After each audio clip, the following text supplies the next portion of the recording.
Esse é o primeiro vídeo nesse formato que eu gravo depois da enchente histórica que assolou o Rio Grande do Sul.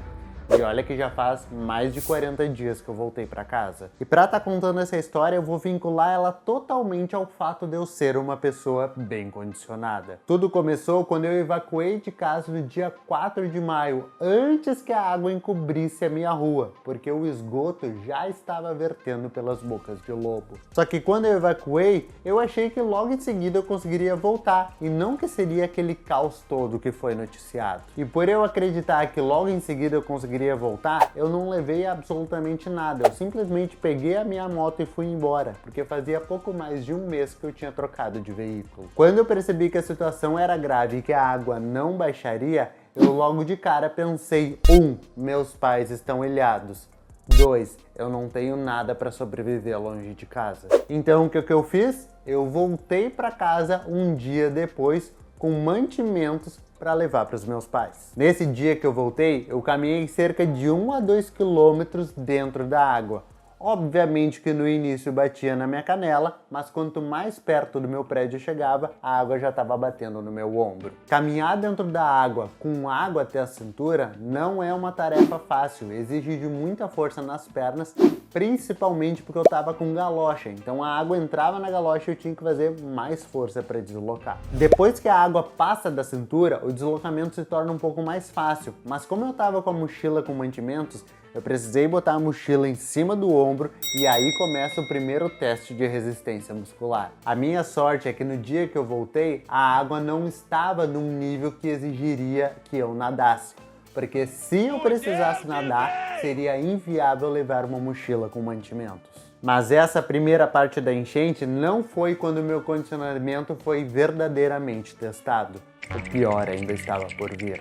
Depois que a água foi recuando, eu voltei para o meu prédio. Nisso era dia 30 de maio, feriado de Corpus Christi. Todos os moradores se organizaram num mutirão de limpeza no primeiro andar. Afinal, do cheiro que tava, era inviável a gente voltar para os nossos apartamentos. Nossa, mas que cheiro horrível é esse? E esse foi o segundo dia que o meu condicionamento foi exigido. Em um processo de limpeza pós-enchente, o primeiro passo é o descarte de tudo aquilo que a água alcançou. Móveis, madeira que inchou, livros, colchões. Diga-se de passagem, o pior eram os livros, porque por estarem molhados, além de pesados, eles eram pequenos. Então a gente precisava botar ele dentro de cestas, que nem aquelas de feiras, porque só assim o trabalho seria otimizado. Esse processo de descarte eu fiz em 2 apartamentos dos 4 que foram atingidos. Nesses 2 apartamentos, o processo de descarte exigiu muita força. Em um deles, o sofá era com estrutura de ferro, então a gente precisou quebrar a estrutura para conseguir passar na porta. Os apartamentos aqui também são feitos com piso de parquet e em um deles o piso inchou. Então, para a gente começar o processo de limpeza, a gente já começou fazendo força para arrombar a porta, porque senão a gente nem conseguia começar o processo. A remoção de colchões também não era um processo fácil, porque como ele absorve a água, ele se torna muito pesado. E aí, como é que a gente faz para botar ele para fora? Faz um movimento que nem o CrossFit no deslocamento de pneus de caminhão. Outra coisa que cansa também é o processo de limpeza de paredes com vassoura e água. Eu fiz isso num apartamento que estava vazio para alugar. Todo mundo que ajudou nesse apartamento comentou que no dia seguinte precisou de relaxante muscular para aliviar a dor nas costas, porém eu não precisei. Você é o bichão mesmo, hein, doido? E isso decorre principalmente nos exercícios de força, no qual é um desafio sustentar a coluna ereta sem ficar corcunda.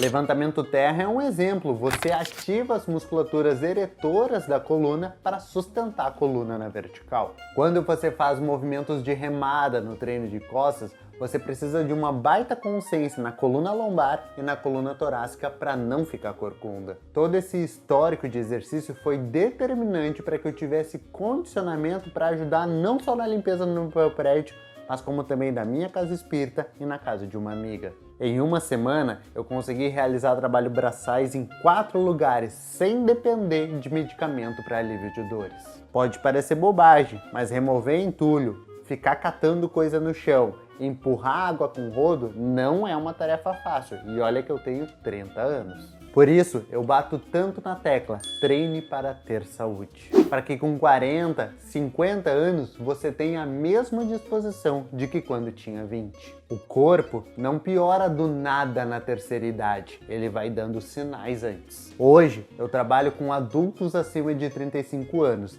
e grande parte deles comentam que encerraram suas dores nas costas e pararam de ter torcicolos desde que começaram a treinar com a gente. Muitos não tinham condicionamento para brincar com os filhos mais agitados e outros se livraram de ter epicondilite por ficarem carregando muita criança no colo. Teoricamente, o trabalho braçal que eu fiz, qualquer pessoa abaixo de 60 anos era para ser capaz de fazer sem depender de medicamento no dia seguinte. Eu sou uma pessoa como você, que grande parte do tempo passa atrás de uma tela e que no horário de trabalho habitual até se locomove, mas longe de ser aquele ideal de caminhada. A única coisa que talvez me diferencie de você é que eu tenho mais de 10 anos de treinamento e isso me dá um condicionamento e consciência corporal para realizar a força sem sobrecarregar as minhas articulações. Por isso, se tu queres aprender a treinar com inteligência e segurança,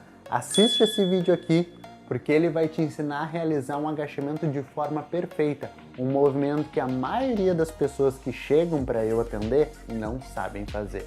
Te vejo no próximo vídeo.